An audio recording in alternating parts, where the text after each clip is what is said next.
ದೇವನಹಳ್ಳಿ ಮುಖ್ಯರಸ್ತೆಯಲ್ಲಿರುವ ಅಭಯ ಆಂಜನೇಯ ಸ್ವಾಮಿ ದೇವಾಲಯವು ಹಿಡುವಳಿ ಜಮೀನಿನಲ್ಲಿದೆ ಎಂದು ತಾಲೂಕು ಭೂಮಾಪಕರು ಹಾಗೂ ತಹಶೀಲ್ದಾರರು ಅನುಮೋದನೆ ನೀಡಿದ್ದಾರೆ ಎಂದು ಗಣಾಚಾರಿ ಪ್ರಕಾಶ್ ಅವರು ತಿಳಿಸಿದ್ದಾರೆ. ವಿಜಯಪುರ ಪಟ್ಟಣದಲ್ಲಿ ಸುದ್ದಿಗೋಷ್ಠಿಯಲ್ಲಿ ಮಾತನಾಡಿದ ಅವರು, ದೇವಾಲಯದ ವಿಚಾರವಾಗಿ ಬಹಳಷ್ಟು ಮಂದಿ ಸುಳ್ಳು ಸುದ್ದಿ ಹಬ್ಬಿಸಿ ಗೊಂದಲ ಮೂಡಿಸಿದ್ದರು. ಈಗ ಸರಕಾರಿ ಅಧಿಕಾರಿಗಳಿಂದಲೇ ನ್ಯಾಯ ಸಿಕ್ಕಿದೆ ಎಂದರು.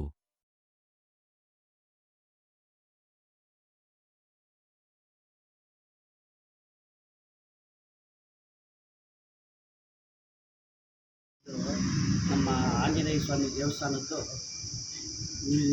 ವಿವಾದ ಆಗಿ ಮೊನ್ನೆ ಈ ಲೋಕನಾಥಾಚಾರ್ಯ ಅಂತಂದ್ಬಿಟ್ಟು ದೇವಸ್ಥಾನ ಇದು ನಾವೇ ಮಾಡ್ತಾ ಇರೋದು, ನಮ್ಮದೇ ದೇವಸ್ಥಾನ ನಾವೇ ಮಾಡಿರೋದು ಅಂತಂದ್ಬಿಟ್ಟು ವಿವಾದ ಆಗಿತ್ತು.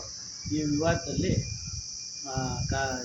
ನೂಕುನುಗ್ಗಲಾಟ ಆಗಿ ಆಮೇಲೆ ತಹಸೀಲ್ದಾರ್ ಕೋರ್ಟ್ಗೆ ಹೋದ್ಮೇಲೆ ತಹಸೀಲ್ದಾರ್ ಕೋರ್ಟಲ್ಲಿ ಇದು ಸರ್ವೆ ಮಾಡೋದಕ್ಕೆ ಅಪ್ಲೈ ಮಾಡಿದ್ರು.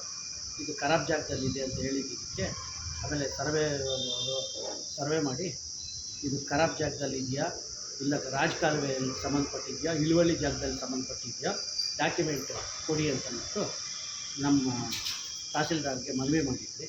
ಆ ತಹಸೀಲ್ದಾರ್ ನಮ್ಮ ಮನವಿ ಪ್ರಕಾರ ಅವರು ತಾಲೂಕು ದಂಡಾಧಿಕಾರಿ, DT, RI, VA, ಆಮೇಲೆ ಸರ್ವೆ ಶಿವಣ್ಣ, ತಾಲೂಕು ಸರ್ವೆ ಶಿವಣ್ಣ ಅವರು ಮತ್ತು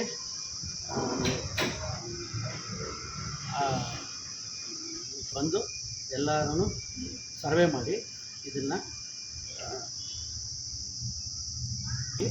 ಇದು ರಾಜಕಾಲುವೆಗೆ ಸಂಬಂಧಪಡಲ್ಲ ಮತ್ತು ಇದು ಯಾವುದೇ ಖರಾಬ್ ಜಾಗದಲ್ಲಿಲ್ಲ, ಇಳುವಳಿ ಜಾಗದಲ್ಲಿ ಸರ್ವೆ ನಂಬರ್ 166/5ರಲ್ಲಿ ಇಳುವಳಿ ಜಾಗದಲ್ಲಿ ಕೇಶವ ಅನ್ನೋರಿಗೆ ಸಂಬಂಧಪಡುತ್ತೆ.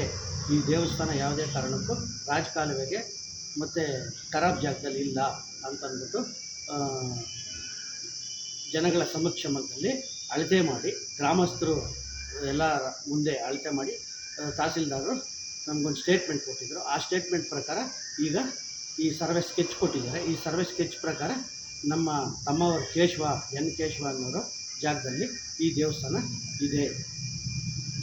ಇದು ಕೆಲವರು ಈ ಲೋಕನಾಥಾಚಾರ್ಯ ಜೊತೆ ಸೇರಿ ಕಿಡಿಗೇಡಿಗಳು ಸುಮ್ಮನೆ ದೇವಸ್ಥಾನ ಅವರು ವಶಕ್ಕೆ ಪಡ್ಕೊಳೋಕ್ಕೆ ಅವ್ರು ಕಮರ್ಷಿಯಲ್ ಮಾಡ್ಕೊಳೋಕ್ಕೋಸ್ಕರವಾಗಿ ಇದನ್ನು ಊರಲ್ಲಿ ರಾದ್ದಾಂತ ಮಾಡಿ ಇದು ರಾಜಕಾಲುವೆಯಲ್ಲಿದೆ, ಇದು ಓಣಿಯಲ್ಲಿದೆ ಮತ್ತು ಇದು ಖರಾಬಲ್ಲಿದೆ ಅಂತ ಹೇಳಿದರು. ಅದ್ರ ಪ್ರಕಾರ ಎಲ್ಲ ಅಳತೆ ಮಾಡಿ ಈಗ ಇಳುವಳಿ ಜಾಗದಲ್ಲಿದೆ ಅಂತ ತಾಲೂಕು ದಂಡಾಧಿಕಾರಿಗಳು, ತಾಲೂಕು ಸರ್ವೆ ಅಧಿಕಾರಿಗಳು ನಮಗೆ ಅಳತೆ ಮಾಡಿ ಸ್ಕೆಚ್ ಕೊಟ್ಟಿದ್ದಾರೆ ಇಳುವಳಿ ಜಾಗದಲ್ಲಿದೆ ಅಂತ.